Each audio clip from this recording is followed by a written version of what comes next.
J'invite Monsieur Secaldi à venir nous rejoindre. Stéphane Secaldi est historien d'art de formation universitaire, fonctionnaire du ministère de la Culture et actuellement chargé de mission incendie au château de Versailles, après avoir été chef du service incendie du château durant 15 ans. Officier sapeur-pompier volontaire et expert en protection du patrimoine en cas de sinistre pour les 1078 2A et le COGIC. Est-ce que je prononce bien? Oui. Membre de la commission Notre-Dame à la Fédération nationale des sapeurs-pompiers de France, groupe d'études pluridisciplinaires après le sinistre de Notre-Dame pour élaborer un guide de référence et trouver des solutions de protection matérielle. Toujours dans ses interventions outils, Monsieur Secaldi va nous parler plus spécifiquement du plan. Tourner, c'est les flèches. Bien, bonjour à toutes et à tous. COGIC, c'est le centre opérationnel de gestion interministérielle de crise, voilà, qui est au ministère de l'Intérieur et qui regroupe pas mal de personnes en cas de sinistre majeur, comme Notre-Dame de Paris, par exemple, puisque ça m'a valu de passer la nuit entière sur le site. Voilà, par exemple. Je vais surtout aborder avec vous, puisque ça va rentrer en complément avec l'intervention précédente, même si je vais répéter quelques petites choses. Alors, je suis désolé pour le PowerPoint, puisque j'ai été contacté rapidement, puisqu'il y avait une panne d'intervenants. C'était un peu ça. Donc, enfin, en gros, ce que vous allez voir, ça a été fait hier. Voilà. Donc, bon, je connais le sujet, mais voilà. Donc, le but, c'est qu'on dialogue et de vous donner un peu des boîtes à outils et puis un peu des idées, c'est de lancer des pistes et puis qu'après, vous les creusiez vous-même. C'est pas en 20 minutes qu'on va arriver à aller au fond du problème. Mon propos va porter surtout sur le document lui-même qui, ça a été dit juste avant moi, n'est pas élaboré par les secours publics, mais est élaboré essentiellement pour eux. Donc il peut y avoir un gros problème de dichotomie par rapport à celui qui le fait et à celui qui l'utilise. On ne parle pas forcément le même langage, on n'a pas les mêmes habitudes intellectuelles, et c'est normal, hein, ce n'est pas les mêmes formations. Donc en pensant bien faire, on peut mal faire. Donc c'est pour ça qu'avant tout, et ça a été dit, il faut absolument se parler tout le temps au fur et à mesure de l'élaboration de ce type de document, parce qu'il y a déjà des trames, donc ça ne sert à rien de réinventer l'histoire alors qu'elle existe déjà. Donc au moins il y a déjà des bases. Donc utilisez ce qui existe déjà, améliorez-le, c'est fait pour ça, mais ne réinventez pas une histoire qui fonctionne. Ne jamais oublier, et ça a été dit, que le PSBC, alors ça a changé de nom plein de fois ce truc-là, hein, en 15 ans. On a d'abord eu PPO, PSO, plan de sauvegarde des œuvres, enfin on a tout eu. Et là maintenant, bien culturel, parce que bien culturel, c'est très schématique, mais c'est tout. Alors qu'une œuvre, ça ne peut être qu'un ponctuel. Voilà, donc ce document, il va être élaboré essentiellement par les scientifiques de la maison, ce n'est pas les secours publics qui l'élaborent. Ce document, il va être éventuellement destiné pour aussi les personnels de la maison.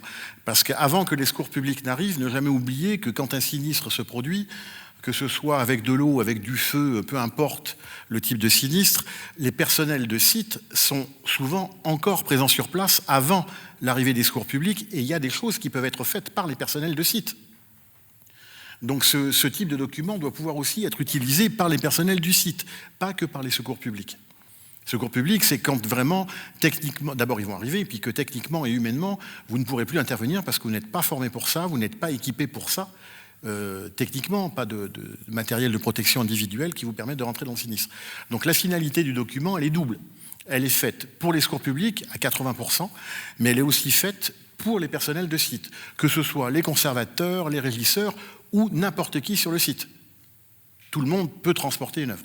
La prise en compte du document, j'en parlerai bien évidemment après, puisqu'une fois qu'il va être fait, il va falloir le prendre, et la mise en forme. Alors, la finalité du document. Si je vous ai dit de ne pas, enfin, je vous propose de ne pas réinventer l'histoire, si vous faites quelque chose, pensez à être le plus simple et le plus schématique possible. On ne demande pas, en élaborant un PSBC, de faire un traité d'histoire de l'art. On ne vous demande pas, alors je dis vous, c'est de manière générique, hein, puisque ce sont les scientifiques essentiellement qui vont faire le choix des œuvres, mais après l'élaboration du document, ça va retomber souvent sur les régisseurs. Ou à minima un secrétariat spécialisé. On ne demande pas d'avoir des détails poussés sur les œuvres. Pour être très franc, on s'en fout. Le secours public, quand il arrive à 3 heures du matin, qu'il y a de la fumée partout, de l'eau, etc., il visite pas une expo. Ce qu'il veut, c'est sortir les priorités. Et moi, ce que je dis aux jeunes officiers de sapeurs-pompiers que je forme maintenant à l'École nationale, puisque ça c'est nouveau aussi, ils me supportent pendant 4 heures, ils ont une sensibilisation là-dessus. On ne leur demande pas d'aller juger en essai. En gros, l'œuvre d'art devient une victime comme sur un accident de voie publique. Sauf qu'elle n'est pas humaine, elle est physique. C'est un objet. Voilà. C'est la même chose. Souvent dans les sinistres, au moment où les secours publics arriveront, il n'y aura plus de visiteurs. Le bâtiment est vide, les personnels sont partis. Il n'y a plus l'élément humain à prendre en compte, ou très très peu. Donc ce qui va rester, c'est l'élément artistique. C'est l'œuvre. Donc effectivement, pensez à la simplicité absolue. Vous allez voir tout à l'heure des types de fiches, je vais vous en montrer dans 2 minutes. Je prends un exemple complètement au pif, mais que j'adore sortir et ressortir. C'est un tableau qui n'existe pas probablement, mais ça on s'en fout. Quand on parle de la circoncision au temple par Simon Vouette, je pense que déjà Simon Vouette, ça va devenir un grand problème à 4 heures du matin pour le pompier qui vient de la caserne d'à côté, et qu'ensuite la circoncision au temple, ça sera peut-être moins un problème, mais ça va quand même le devenir pour beaucoup d'entre eux. Donc il ne va jamais trouver. Juste une huile sur toile de temps sur temps avec une belle photo, ça ira très bien. C'est tout. Donc soyez le plus schématique, parce que ce document, vous l'avez entendu il y a quelques minutes, est élaboré pour prioriser les œuvres, et je vais être un petit peu plus complémentaire par rapport à mes 2 interlocutrices précédentes. Effectivement, c'est bien de faire 2, 3, 4 œuvres, salle par salle, pour tous les lieux qui soient permanents ou temporaires, et c'est ensuite de faire le top 10. Le top 10 de tout le bâtiment, avec une liste séparative au début. Vous avez salle par salle, et vous avez le top 10 sur une première... Alors, ça peut être 12 ou 8, hein. C'est pas 10 forcément. Et puis, si c'est une, c'est une, si c'est 15, c'est 15. Alors, on évite d'aller à 40. Hein. J'ai eu un PSBC une fois où on m'a sorti 240 œuvres. Donc, j'ai dit non, là, les pompiers ne sont pas des déménageurs. Ils sont là pour sauver les œuvres. Donc, après, il y avait une bonne volonté, on y est arrivé, hein, mais alors je vous dirai pas où c'est, hein, parce que c'est en région parisienne. Et voilà, mais voilà. C'est un musée public, hein. Si, j'insiste. C'est pas une collection privée, c'est pas un château, parce que les pompiers aujourd'hui, je vous le dis tout de suite, là on est dans un secteur public. On parle de collection publique, d'exposition publique, où la problématique de priorisation n'est pas du tout la même que pour un collectionneur privé, qui va mettre de l'affectif, de la valeur financière aussi, dans sa priorisation. Donc les pompiers maintenant font aussi ça pour des châteaux et pour des collections insignes. Il y a encore quelques mois, j'ai participé à la sauvegarde d'un pavillon dans lequel se trouvait probablement une des plus grandes collections d'art africain, océanien et aborigène d'Europe. La maison, elle est par terre, hein. Par contre, on a quasiment sorti 80% des œuvres. Mais ça a été très compliqué, parce qu'ils n'avaient pas fait. Il a fallu qu'on le fasse sur le capot d'une voiture de police à l'entrée de la maison. Donc voilà, si je n'avais pas été là, je pense que ça aurait été un peu plus compliqué. Mais le fait est que ce document, il est fait pour prioriser. Donc prioriser le global et le ponctuel sur site. Donc c'est un entonnoir en fait. Il est fait pour qui? Ça, je viens de vous le dire. Il est fait pour les secours publics essentiellement, mais aussi pour vous et pour les personnels de site. Et il va falloir faire quoi? Définir les priorités et aussi les modalités. On ne décroche pas un tableau de 40 sur 50, qui en plus souvent est sur un crochet anti-vol, de la même manière qu'on va déplacer une toile de 6 mètres sur 8, que d'ailleurs on ne déplacera pas. Parce qu'en fait, on va éventuellement la laisser sur place. L'adage « une œuvre, moins on la bouge et mieux elle se porte » est toujours d'actualité. Une œuvre d'art, moins on la bouge et mieux elle se porte. Elle n'est pas faite pour bouger, une œuvre. Et des fois, on peut la laisser en place. Après, il y a des moyens matériels complémentaires à apporter. Des bâches anti-feu, du matériel qu'on est en train de mettre au point. Notre-Dame, malheureusement, a été ce qu'elle a été, mais elle a accéléré les processus de recherche. Et il y a le groupe Notre-Dame, la Fédération nationale des sapeurs-pompiers de France, justement, travaille sur ce type d'outils. On est en train d'essayer de trouver, avec des laboratoires scientifiques, techniques, des matériaux pour vous aider à protéger déjà sur place, à isoler les œuvres des dégradations, fumée, eau, humidité, etc. Le contenu, alors le contenu c'est là où c'est la priorité, plan, photo, itinéraire, traçabilité, c'est-à-dire le plan des sites, les photos pour les œuvres, l'itinéraire pour y aller, la traçabilité, parce qu'une œuvre, une fois qu'elle va être sortie, on en fait quoi, on la met où, et d'abord est-ce qu'elle est sortie? Voilà, tout simplement. Donc il y a un secrétariat. Mais n'oubliez jamais qu'à 4 heures du matin, en plein mois d'août, c'est pas vous qui allez être là. C'est les pompiers. Et c'est donc les pompiers qui vont faire le secrétariat. Donc il faut leur donner l'outil. Il faut leur donner une fiche simple, groupe horaire, qui est allé sortir l'œuvre, où elle était, ou comment on l'a trouvée. Parce que si on vous ramène une œuvre qui a pris des litres et des litres d'eau et qu'on ne vous le dit pas et que plus tard vous la récupérez toute sèche, on vous dit hop, sauvé, raté, l'humidité est déjà dedans. Donc ça, il faut le savoir. Donc cette traçabilité, cette fiche de synthèse traçabilité au secrétariat de rapatriement, elle est fondamentale. Elle est aussi pour vous aider, in fine, à récupérer des œuvres qui ont pu être endommagées sans qu'on le voit à terme visuellement, directement. Parce que les conditions du sinistre n'existent plus. Et visuellement, l'œuvre ne se voit pas. En fait, le PSBC, il est prévu pour avant, pendant et après. Donc avant, on anticipe, pendant, on sort, on fait ce qu'on peut, et après, on vous indique. Et le support, la visibilité partout. Alors, le PSBC, sensibilisation et mode d'emploi. Une fois que ce joli machin, il est fait, et je peux vous garantir, pour travailler dessus depuis quasiment 15 ans, j'ai été un peu tout seul dans le désert il y a une quinzaine d'années. Alors, c'est pas Notre-Dame qui a déclenché la chose, ça a été un peu avant. Ça a accéléré, mais ça a été un peu avant. Il faut sensibiliser tout le monde. C'est pas dans la culture, ça n'était pas dans la culture du monde scientifique de parler au monde technique et encore moins au monde opérationnel. Aujourd'hui, ça marche. Ça va, on a appris à se parler. Vous voyez, c'est ce que j'ai mis en rouge, on se parle, on apprend à se comprendre, à se connaître et à se compléter. Aujourd'hui, les gens comprennent qu'ils ont des métiers différents, mais qui peuvent s'aider. Alors qu'avant, des fois, il y avait des oppositions psychologiques lourdes, des deux côtés, soit dit en passant. Donc le personnel de site et l'élaboration des documents en amont, il faut faire tout ça en commun. Il faut absolument que les personnels scientifiques, qui ont toutes les meilleures intentions du monde, puissent aller aussi demander la faisabilité, le comment, et aussi à y présenter le document, qui va rester confidentiel, ne l'oublions jamais. Parce que pour être très franc, je le dis partout, que ce soit aux scientifiques, aux techniques, aux pompiers, à tout le monde, PSBC, voleur, mode d'emploi. C'est très clair. PSBC, voleur, mode d'emploi. Quoi, où et comment. Et en plus, quoi plus important, où ça se trouve et comment on le défait. Donc c'est quand même un peu compliqué sur le plan sûreté. Là, on a une opposition. La sensibilisation des cadres opérationnels, ça ne concerne pas les musées.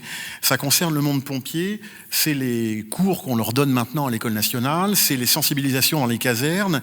Les cadres, c'est ceux qui vont venir positionner, c'est ce qu'on appelle des chefs de groupe, des chefs de colonne, ce sont des officiers qui vont dispatcher les tâches à faire sur le site. Et maintenant, dans certains SDIS, services départementaux d'incendie et de secours, ou à la brigade, pour Paris, à la BSPP, vous avez des groupes spécifiques œuvres d'art en cas de sinistre sur un musée. Alors, les petits SDIS n'ont pas le personnel pour ça. Les Yvelines, par exemple, là j'en parle en connaissance de cause, un groupe œuvres d'art en cas de sinistre sur un château, vous avez déjà 2 fourgons incendie qui partent pour éteindre le feu, et il y a un groupe extraction d'œuvres d'art qui part aussi pour sortir les œuvres potentielles dans un château ou un musée. C'est le même train de départ. Et le groupe œuvres d'art, c'est 2 fourgons, dont 12 personnels des déménageurs, avec un chef de groupe qui va les coordonner, l'expert en protection du patrimoine, si je suis dispo, des photographes, enfin quelqu'un de la com, et du matériel. Que pour sortir les œuvres, pas pour éteindre le feu. Donc ça, c'est des problèmes de riches. Faut vraiment avoir un SDIS avec beaucoup de monde. Les Yvelines, c'est 4300 personnes. La Corrèze, désolé, c'est 800. Donc on tombe en plus beaucoup de volontaires. Donc on n'a pas les mêmes problèmes. Mais les cadres, il faut qu'ils soient formés. Et vous devez les former. Ça, c'est vous qui allez les sensibiliser. Ce n'est pas le cadre qui n'a pas cette formation universitaire. Moi, je l'ai, mais ce n'est pas le cas de tout le monde. Vous avez également les cadres de première intervention. La sensibilisation des intervenants, c'est les pompiers. Il faut aller leur dire un peu qu'ils ont des belles choses sur leur territoire. Ça, ils aiment bien. Et les manœuvres, alors elles peuvent être virtuelles ou sur site, c'est-à-dire que vous allez avoir une manœuvre sur table, ça c'est bien, mais sur site aussi c'est bien. Chantilly le fait depuis des années. Vous avez quand même des musées qui maintenant acceptent de faire se déplacer des œuvres alors qu'elles soient vraies ou fausses. Ça, on le dit aux pompiers à la fin. C'est-à-dire qu'on leur donne des placebos, mais ils ont l'impression de porter quelque chose. Et je peux vous garantir qu'un jeune pompier qui transporte une œuvre d'art, il n'a pas du tout les mêmes réactions que de transporter une victime d'accident de la route. Et il sait qu'il a quelque chose entre les mains. Intérieurement, il le sent. Alors, ce que vous avez à gauche là pour la mise en forme, le plan établissement répertorié, c'est ce qu'ont les pompiers pour les sites sensibles. C'est-à-dire que, bon, regardez pas la formulation précise, c'est juste regarder la forme globale. Vous avez le train de départ, c'est-à-dire le nombre de véhicules, FPT, fourgon ponton et tout, c'est des langages pompiers. Et en haut à gauche, vous avez bien le logo du SDIS compétent. À droite, vous avez le PSBC du château Monte Cristo à Port-Marly. Cette fois-ci, ce n'est pas un document élaboré par le SDIS, mais par le site. Ça n'est plus le logo du SDIS que vous avez en haut à gauche, c'est le logo du site. Alors même si en fait on leur a donné la matrice. Car ne pas oublier que ce type de plan, il faut que les pompiers les lisent. Or, les plans d'établissement répertoriés, il y a un format type. Rapprochez-vous des pompiers du coin où vous êtes, ils vont vous donner la matrice. Et c'est ça qu'il va falloir remplir, et ça ira beaucoup plus vite pour les expos tempos. Parce que vous aurez déjà le support, il n'y aura plus qu'à rentrer les cases. On ne réinvente pas tout le format. Et là, cette fois-ci, on ne considère, regardez, pas le sous-sol, pas le deuxième, que le rez-de-chaussée, le premier et le second, parce que le musée, il est là. En haut à gauche, c'est un plan établissement répertorié. Ce que vous avez en rouge, c'est la chaufferie. Ce qui, pour un pompier, est très important. Il faut les couper, il faut couper le gaz, couper l'électricité. En bas à droite, en rose saumonné, là où il y a les œuvres. En blanc, il n'y en a pas. Voilà. Et les petits cercles blancs, c'est les œuvres prioritaires par salle, avec la synthèse sur le côté à droite. C'est les numéros des fiches. Alors la une n'est pas le plus important. C'est géographique dans le sens d'une montre. Et on commence par le rez-de-chaussée, on finit par le plus haut. Ou par le plus bas du plus haut. L'inverse d'un plan normal, mais bon, pour vous, ça va être du plus bas au plus haut. Donc 1, 2, 3, etc. À Monte Cristo, il y en a 28. Mais 28, et on en a gardé 10 en plus, à part. Donc parmi les chiffres, on va retrouver la 1, la 12, la 15, les prioritaires des priorités. Voilà une fiche. Enfin, une fiche comme elle peut l'être, ou d'autres, peu importe. Alors elles sont améliorées encore maintenant. À gauche, cette fois-ci, vous avez le numéro 22. Le numéro 22, il est au premier étage. Donc vous avez le petit format précis. Vous avez la petite photo, la seule salle où se trouve le 22, puisqu'on n'a plus besoin des autres, on va chercher ça. Et en fait, le chef de groupe, c'est-à-dire l'officier, va avoir le plan global et il va donner à chaque groupe d'intervenants la fiche pour aller à la chasse au trésor. Alors, ils partent toujours à deux, les pompiers, jamais seuls, pour que l'un puisse secourir le voisin s'il a un problème. Donc il faut absolument, en gros, on prévoit 2 œuvres quand ils partent à 2 sur ce type de choses. Et derrière, vous avez la jolie photo, parce que quand il pleut, quand il y a de l'eau, quand il y a de la fumée, avec un casque et un masque aéri, on ne voit pas grand-chose. Donc il faut avoir c'est format A4, j'en ai emmené un là, c'est Rambouillet, c'est la ville, voilà, c'est ça, c'est ce type-là. Et ça, c'est plastifié, ce qui n'est pas le cas du document que l'officier a, puisque lui, il est hors du sinistre, alors qu'il donne à ses personnels des fiches qui vont partir dans un sinistre dégradé. Et regardez, on n'a qu'à suivre la BD. Pour ça, je vous dis qu'il n'y a pas besoin de texte. En bas à gauche, c'est un pastel. Donc pas debout, mais à plat. Et à 2. Alors que le tableau à droite, on s'en fout. Une grosse sculpture, on est à plusieurs à droite, elle est lourde. À gauche, elle est légère. C'est pour ça que je vous dis, buste en marbre, il n'y a pas le nom. Le pompier, il se moque totalement de qui a fait quoi. C'est un buste, il est en marbre, et dans les petites cases, vous allez voir maintenant le poids. Alors ce qu'on a mis à l'arrière maintenant, c'est les dimensions. Les dimensions, buste en marbre, le code barre, tout ça c'est de la traçabilité, ça marche pas, ça dépend de vos sites. Donc ne jamais oublier en conclusion que ce type de document, il y en a 17 maintenant dans les Yvelines, y compris pour des châteaux privés. Vous en avez fait par plusieurs services en interne, les régisseurs, éventuellement les personnels, les scientifiques avant tout. N'hésitez pas à prendre attache avec les SDIS, il y a toujours un responsable prévision qui prévoit les problèmes, et lui va vous dire si un tableau peut être bougé ou pas ou protégé sur place. C'est une confidentialité absolue, ce document ne se trouve pas en caserne, jamais. Il se trouve sur site et on va le donner au secours public quand ils arrivent. La transmission, c'est interne, ou alors dans une boîte sous dormant, enfin truc. Maintenant, on pense à du dématérialisé, mais il faut des codes, et le dématérialisé, la tablette, on ne l'amène pas dans le sinistre. Ça a ses limites. La synthèse et la traçabilité, c'est ce qui l'emportera vis-à-vis des personnels scientifiques. Si vous dites à un conservateur qu'on va tracer son tableau du début à la fin, vous avez gagné 70% de l'histoire. Si vous dites qu'on ne sait pas où il va, là, il ne voudra jamais. Les manœuvres prises en compte, c'est ce que je vous disais, il faut absolument manœuvrer avec des œuvres entre les mains. Et les compléments matériels, c'est ma petite porte ouverte sur autre chose. Ne pas oublier que le plan, c'est bien, mais une fois qu'on a sorti l'œuvre, une fois qu'on l'a transporté, il faut du matériel, du papier bulle, des couvertures, parce qu'aller mettre ça sur une pelouse avec un orage, c'est pas bon. Il faut un endroit avec du matériel, et puis des coins, en gros du matériel de régie. Soit les musées les ont, Soit les SDIS, comme le 33, le 78, le 60 maintenant, on les met en place aussi dans le 59 et le 69, soit les SDIS commencent à les acquérir. Mais normalement, vous devriez les avoir dans vos établissements. Merci.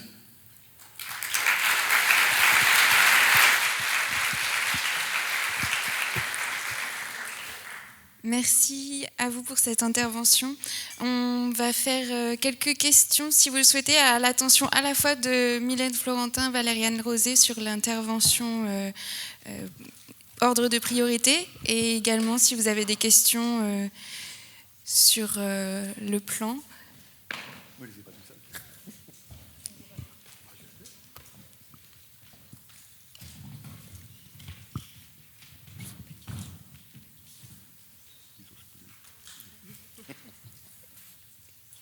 Ah oui.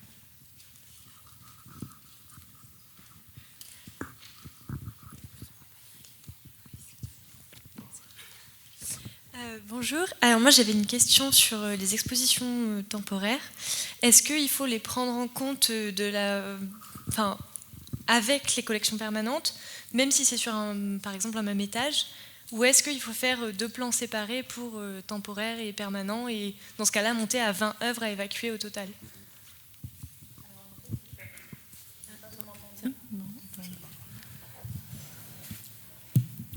Oui. Donc ce sont 2 plans de sauvegarde différents. Donc il y en a bien un pour le parcours permanent, il y en a même un pour les réserves, qu'elles soient internalisées, un pour les réserves externalisées, si elles sont externalisées, et pour les expositions temporaires, c'est un cas à part. Donc en effet, on parle de modèles, c'est pour ça qu'une fois qu'on a fait la première fois, en général, les expositions temporaires, elles sont souvent dans un même lieu. Donc on a déjà fait une grosse partie du travail. Après, quand je parle des mises à jour, c'est qu'en général, il y a tout un travail sur la muséographie et la scénographie qui change et qui fait que le binôme, évidemment, de pompiers qui va intervenir va avoir donc un décor, en quelque sorte, qui va être modifié. Donc c'est pour ça qu'il faut intégrer, qu'il y a ces petites modifications à prendre en compte, mais c'est bien un plan différent et des fiches œuvres et des plans pompiers différents. Petit complément possible, pour les mises à jour, ne pas oublier qu'aujourd'hui, il y a des bases informatiques de gestion de collection et que quand vous bougez une œuvre, normalement, c'est automatique. Donc, dans l'absolu, j'ai prêché pour ma propre paroisse, c'est qu'au château de Versailles, pour les collections permanentes, on est en train de mettre en place un PSBC informatisé. Alors, il n'est pas finalisé, il y arrive, mais logiquement, si on bouge une œuvre, le plan est mis à jour tout seul.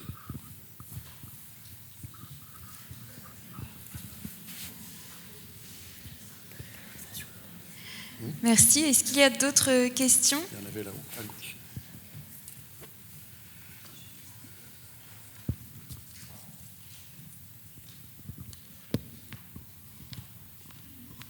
Bonjour, vous parliez de l'élaboration de bâches de protection qui sont en cours, parce que j'en ai testé déjà plusieurs et chaque fois j'ai été déçu par le résultat. Est-ce qu'il y a vraiment quelque chose qui va arriver avec un produit efficace? Alors, efficace, à fond, jamais. Faut être clair. Après, il y a des essais en labo en ce moment.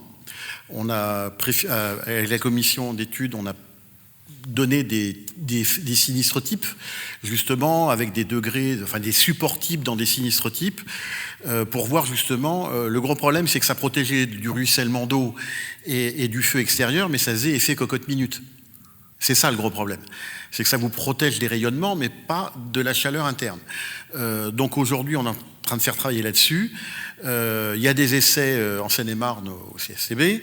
C'est le labo qui a été choisi, tout simplement. Il y a eu un appel d'offres. Donc on attend encore quelques mois. Vous dire qu'on trouvera la solution miracle, non. Bien évidemment, il y a eu plein de gens avec le sinistre Notre-Dame, l'engouement, qui ont proposé plein de trucs.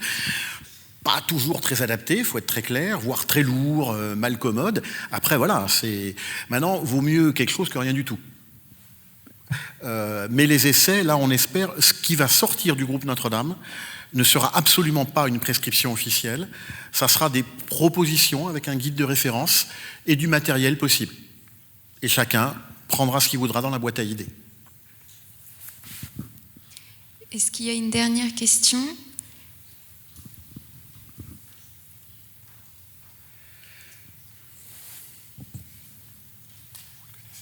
Oui, bonjour. Par rapport à la priorité, j'ai entendu dire que les MNR étaient prioritaires, mais j'ai jamais trouvé de texte à ce sujet. Voilà, je reprends ma casquette scientifique, puisqu'au départ je le suis. Non. Non, c'est la simple décision du corps scientifique en charge de la gestion des collections. C'est tout. Après, on a des critères publics qui vous ont été dits, avec la sensibilité, le support, l'histoire, la rareté, le cas unique d'un tableau, d'un artiste qui peut sembler tout à fait secondaire, mais parce que pour être franc, des Gauguin, des Van Gogh, on en a partout dans tous les musées. Donc si ça brûle, eh ben, il en reste. Enfin, c'est méchant, ça, si je dis ça, il y en a qui vont me crever les yeux. Mais c'est une caricature, c'est du schématique, mais c'est un peu ça. Donc en fait, ce qui va être à considérer avant tout, c'est la valeur scientifique de l'œuvre et qui n'est pas déterminée ni par les discours publics, ni par les régisseurs. C'est vraiment le personnel scientifique et c'est sa responsabilité juridique. Merci. On pose une dernière question, ensuite on va enchaîner avec la prochaine intervention. Pardon, oui, bonjour. Pardon, c'était tout bête, c'était pour savoir qui finançait la recherche par le laboratoire justement pour les outils de protection. Des gros sous. Donc, après le sinistre de Notre-Dame, il y a eu un engouement mondial et aujourd'hui on en est à peu près à 900 millions d'euros de dons. Donc plein de gens ont donné... Non, c'est pas ça, justement. Plein de gens ont donné de l'argent partout, des entreprises, du monde, vous, moi, enfin je sais pas, peu importe. Donc on est à peu près à 900 millions, c'est pour la reconstruction. La Fondation Renault n'a pas souhaité abonder ce fonds, comprenant qu'il y avait déjà beaucoup d'argent et que ça suffisait. Donc elle a souhaité investir 300 000 euros dans un projet de recherche, qui est ce projet Notre-Dame, justement, que nous avons coupé en 3. Donc il y a 100 000 euros pour les travaux de recherche, 100 000 euros pour nos frais de fonctionnement, parce qu'on se réunit tous les 2 mois. Moi, je m'en moque, je viens de Versailles. Mais il y en a qui viennent de province, il faut quand même se déplacer, donc il y a des frais de fonctionnement.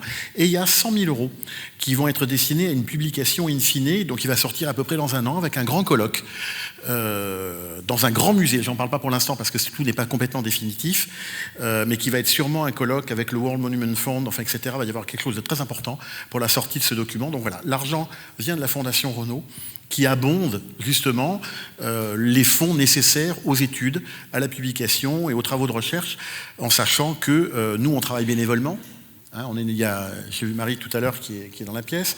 Donc voilà, on est plusieurs, on est une vingtaine maintenant, à se réunir régulièrement en visio ou en direct, le tout depuis 2 ans à la Fédération nationale des sapeurs-pompiers de France, puisque tout est supporté par la FNSPF.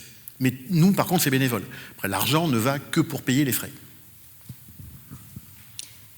Merci beaucoup.